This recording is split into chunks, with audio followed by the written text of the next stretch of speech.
नमस्कार दर्शक बंधु मु मोनालिसा साहू आपण मानक स्वागत करुच्ची मो यूट्यूब चैनल ओडिया कवि जीवनधारा को। आज मु आपण मानक स्वभाव कवि गंगाधर मेहर संपर्क में किछि कहबी। तेबे चलंतु दर्शक बंधु आरंभ करिबा आजिर विषय वस्तु स्वभाव कवि गंगाधर मेहर।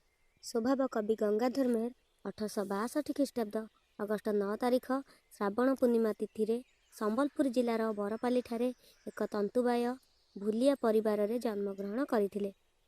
तांको पिता थिले श्री चैतन्य मेहर और माता थिले श्रीमती सेवती देवी। प्रकृति वर्णन रे तांकर स्वकीय परिकल्पना तांकु स्वभाव कविर गौरव प्रदान करिथिला। काव्य कविता क्षेत्र रे से थिले निपुण। तांकर काव्य क्षेत्र रे रसरत्नाकर, इंदुमती, उत्कल लक्ष्मी, कीचकवध, अयोध्या दृश्य, पद्मिनी, तपस्विनी, प्रणयवल्लरी आदि देखा जाउथिबा स्थले कविता क्षेत्र में अघ्यथाली, कविता कल्लोळ, कविता माला, अहल्या स्तबक, महिमा, भारती भावना, कुमार जन्मोत्सव, भक्ति उपहार, कृषक कविता आदि देखा जाए। तांकर रसरत्नाकर काव्यटी 1885 रु 1892 प्राथमिक स्तर रचना। यह हेउची एक खंडकाव्य जहाँ 8टी छांदरे संपूर्ण। उपेन्द्र भंजक कला कौतुक रचन जेपरी आद्य और प्रांत बन्न क अछि ठीक से ही परी गंगाधर मेहरଙ୍କ रचनारे मध्य आद्य और प्रांत बन्न र अछि। बाणासुर नंदिनी उषा सहित श्रीकृष्ण पौत्र अनिरुद्धर प्रणय और परिणय एही खंडकाव्यर विषय वस्तु। गंगाधर मेहरଙ୍କ द्वितीय काव्य रचना हेउची अहल्या स्तव जहाँकि 1892 मसीह प्रकाशित होइतिला। पाप प्रणय हेतु अभिशप्ता होई अहल्या किपरि प्रस्तर परिणत होइतिले और श्रीरामଙ୍କ पदाघातरे किपरि मुक्ति मिलितिला यह ही हेउची यार विषय वस्तु। रामायण वैदेश्य विलासर विषय वस्तु सम्मुखरे रखी कवि एहाकु रूप देइछंती। तांकर अन्य रचना हेउची इंदुमती जहाँकि 1893 मसीह प्रकाश पाइथिला। महाकवि कालिदासଙ୍କ रघुवंशर अज इंदुमती आख्यान कविଙ୍କ आलोच्य काव्य सृष्टिर प्रेरणा। यह दुई भागरे विभक्त पूर्वार्ध और उत्तरार्ध। पूर्वार्धरे स्वयंवर सभा और उत्तरार्धरे इंदुमतीर अकाल वियोग वर्णित। यह परे तांकर प्रकाश पाइछि उत्कल लक्ष्मी 1894 मसीह। एही खंडकाव्य कवि समग्र उत्कलर प्राकृतिक सौंदर्य फुटाइछंती। एथिरे कविଙ୍କ सौंदर्यबोध, जातीयता और उत्कल प्रीतिर परिचय मिले। यह परे तांकर कीचकवध 1903 ख्रीष्टाब्द रचना होइछि। एही काव्यटी नीति दीर्घ विभिन्न राग विशिष्ट 7टी सर्गरे संपूर्ण।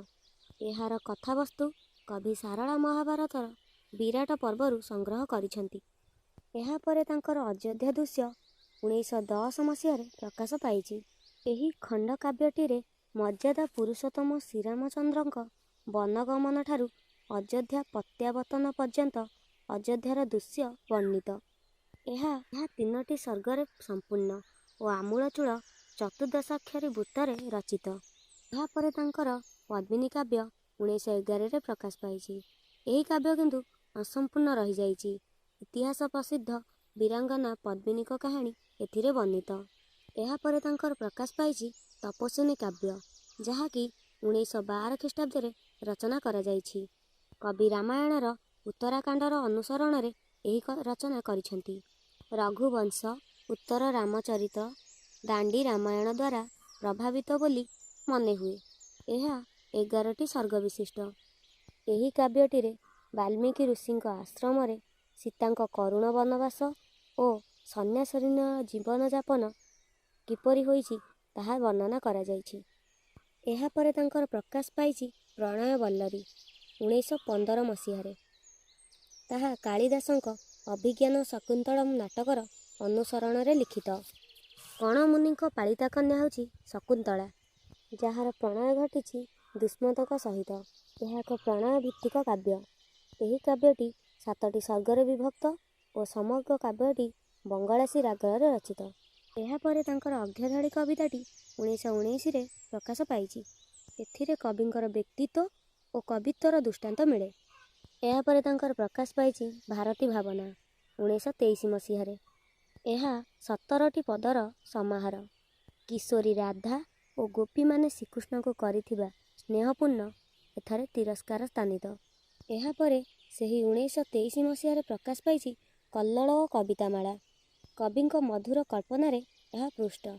ଏତେ ସୁନ୍ଦର ସୁନ୍ଦର କାବ୍ୟ କବିତାମାନ ଆମକୁ ଭେଟି ଦେଇ ଏହି ମହାନ ବ୍ୟକ୍ତିତ୍ୱ 1924 ଖ୍ରୀଷ୍ଟାବ୍ଦ ଏପ୍ରିଲ 4 ତାରିଖ ଚୈତ୍ର ଅମାବାସ୍ୟା ତିଥିରେ ତାଙ୍କର ସମସ୍ତ କର୍ମମୟ ଜୀବନକୁ ଅବସାନ ଘଟାଇ ଆମଠାରୁ ବିଦାୟ ନେଇଥିଲେ। ଆଉ ଏହି ସାହିତ୍ୟରେ କିଛି ଶୂନ୍ୟ ଭରି ଦେଇଥିଲେ, ଯାହାର ପୂର୍ଣ୍ଣତା ଅନ୍ୟ କୌଣସି କବି ମଧ୍ୟ କରିପାରିବ ନାହିଁ। ଧନ୍ୟବାଦ। ମୁଁ ପୁଣି ଥରେ କହି ରଖୁଛି, ଆପଣମାନଙ୍କ ମନରେ ଯଦି କିଛି ପ୍ରଶ୍ନ ଉଙ୍କି ମାରୁଥାଏ ତେବେ ଆପଣ କମେଣ୍ଟ ବକ୍ସରେ ଲେଖିପାରିବେ। ତାହାର ଉତ୍ତର ମୁଁ ଯଥାଶୀଘ୍ର ଦେବାକୁ ଚେଷ୍ଟା କରିବି।